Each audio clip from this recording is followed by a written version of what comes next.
ईरानी जहाज को रोकने के चीन ने चिंता जाहिर की है। ईरानी जहाज को जब्त करने पर चीन बेहद चिंतित है।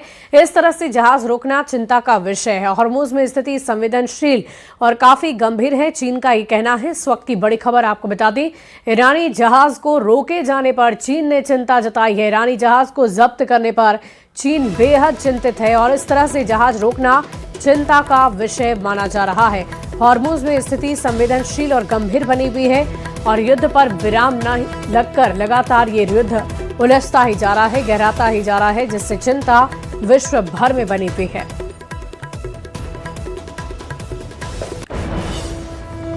क्या पश्चिम एशिया में नया बारूदी तूफान उठने वाला है? क्या डेडलाइन से पहले ही सीजफायर टूट जाएगा?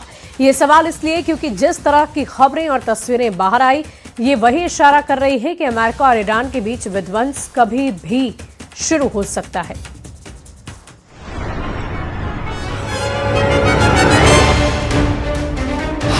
फिर तैयार हो रहा है जंग का मैदान, फिर मचने वाला है पश्चिम एशिया में कोहरा, टूटने वाली है सीज फायर की डेडलाइन। सीज फायर कागज में भले ही मौजूद हो, लेकिन जमीन पर हालात बिल्कुल अलग कहानी कह रहे हैं। खाड़ी क्षेत्र में बढ़ती सैन्य हलचल, समुद्र में तैनात जहाज और लगातार हो रही निगरानी इस बात का संकेत है कि भरोसा कमजोर पड़ चुका है। अमेरिका और ईरान दोनों ही रणनीतिक मोर्चे पर अपनी ताकत बढ़ा रहे हैं, यानी शांति की परत के नीचे तनाव का लावा लगातार उबल रहा है।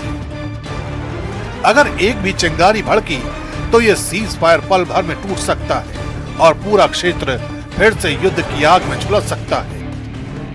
तेहरान से आई तस्वीरें भी संघर्ष की तैयारी की ओर इशारा कर रही हैं। सड़कों पर बड़े पैमाने पर लोगों की भीड़ जुट रही है। महिलाओं की रैलियां और हथियारों के साथ प्रदर्शन हो रहे हैं, जो ये दिखा रहे हैं कि माहौल सिर्फ राजनीतिक नहीं बल्कि सामाजिक स्तर पर भी सख्त होता जा रहा है। संदेश साफ है, ईरान किसी भी हमले का जवाब देने के लिए तैयार है।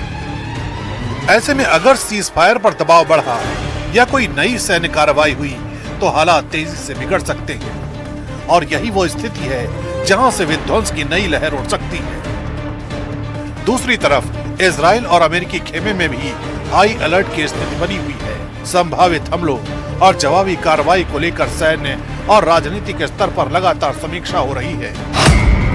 हालिया रिपोर्ट में ये भी संकेत है कि सीजफायर के टूटने की आशंका को देखते हुए इमरजेंसी तैयारियां तेज कर दी गई हैं। यानी दोनों पक्ष सिर्फ इंतजार की स्थिति में हैं। एक छोटी सी घटना, एक गलत आकलन या एक उकसावे वाली कार्रवाई। स्पुतनिक की रिपोर्ट इस पूरे संकट की गंभीरता को और बढ़ा रही है। रिपोर्ट के मुताबिक अमेरिका ने चुपचाप जॉर्डन में अपने एयर डिफेंस सिस्टम की तैनाती बदल दी है। सैटेलाइट तस्वीरों में थाड और पैट्रियट मिसाइल सिस्टम की मूवमेंट साफ देखी गई है। ये बदलाव किसी सामान्य अभ्यास का हिस्सा नहीं बल्कि संभावित हमले के खतरे का संकेत माना जा रहा है। ईरान से बैलिस्टिक मिसाइल और ड्रोन हमलों की आशंका के बीच अमेरिकी ठिकानों की सुरक्षा रणनीति को मजबूत किया जा रहा है। यानी आने वाले घंटे एक बार फिर विध्वंसक युद्ध की आशंकाओं से घिरे हैं।